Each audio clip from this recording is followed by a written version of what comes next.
민주당 원내대변인 김현정입니다. 장동혁 대표의 공직선거법 위반 사건에 대한 검찰의 항소 포기, 내로남불이 아니라면 지금 즉시 재판 재개를 촉구해야 할 것입니다. 대장동 1심 항소 포기를 두고 검찰과 국민의힘이 이례적이라고 반발하고 있습니다.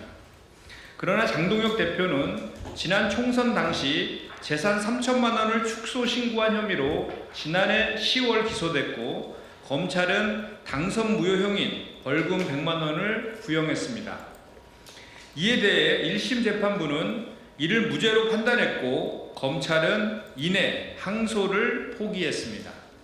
그 결정은 장 대표가 오늘날 국민의힘의 당대표로 활동하는데 사실상 면죄부가 되었습니다.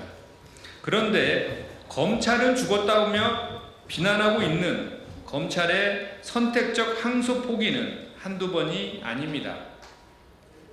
대장동 1심 항소 포기가 있기 불과 열흘 여전 국민의힘 박수영 의원의 공직선거법 위반 재판에서 검찰은 구형 벌금 150만 원보다 낮은 90만 원이 선고됐지만 항소를 포기했습니다. 2021년 국민의힘 조수진 의원과 2019년 원희룡 당시 제주지사의 공직선거법 재판에서도 검찰은 구형보다 가벼운 선고가 나왔음에도 항소하지 않았습니다. 검찰은 원희룡 지사 재판의 항소를 포기하면서 내부 기준에 선고형이 구형의 2분의 1에 미치지 않으면 항소를 제기하는데 그 이상이 나왔다며 선고 변경 가능성이 크지 않은 것으로 판단해 항소하지 않기로 결정했다라고 밝혔습니다. 대장동 1심 재판에서 피고인 5명 중 2명은 구형보다 무거운 형이 선고됐고 나머지 3명도 검찰의 항소 기준보다 높은 형을 선고받았습니다. 더욱이 별건 수사 등으로 인해 검찰이 내민 증거까지 배제된 상황입니다. 똑같은 항소 포기를 두고는 본인들 사건엔 침묵하고 대장동 사건엔 봐주기와 외압을 운운하며 장애투쟁까지 벌이는 국민의힘의 모습은 자기 모순이자 전형적인 내로남불입니다. 이에 호응해 조직적으로 반발하는 검찰의 태도는 선택적 분노이자 윤석열 정치검찰의 쿠데타에 불과할 뿐입니다. 지금 장 대표와 국민의힘이 쏟아내는 비난은 스스로를 향해야 마땅합니다.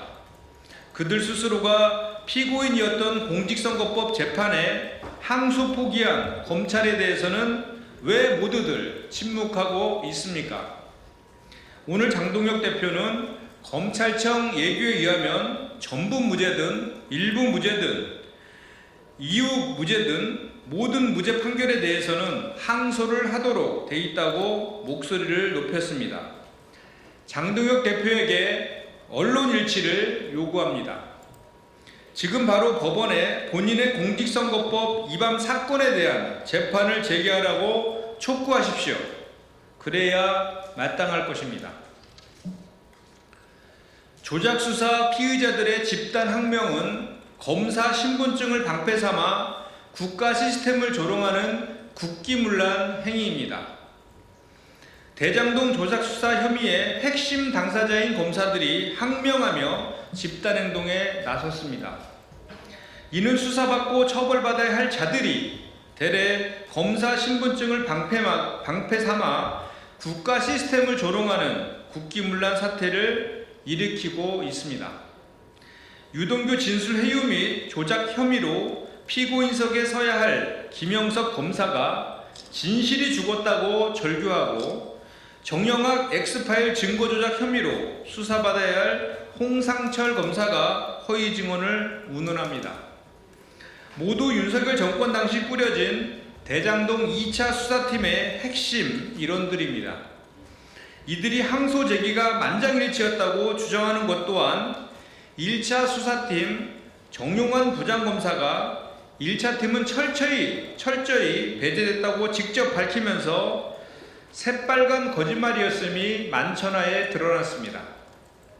결국 이번 사태의 본질은 처벌이 두려운 조작수사 피의자들이 스스로 정의의 순교자인 양 행세하며 국민을 기만하려는 이선적 작태일 뿐입니다. 이는 조작기소 2차 팀을 꾸린 일선으로 지목받는 한동훈, 주진우 두 인물이 위 이선적 몸부림에 노골적으로 가담해 옹호하고 나선 것과 정확히 괴를 같이 합니다. 법무부는 자고우면하지 말고 법치를 조롱한 학명 검사들에 대한 징계 절차에 착수해야 합니다. 또한 지금의 검사 징계법은 중대 비위나 학명을 저지르고도 파면조차 당하지 않고 연금마저 챙겨가는 검사 방탄법에 가깝습니다.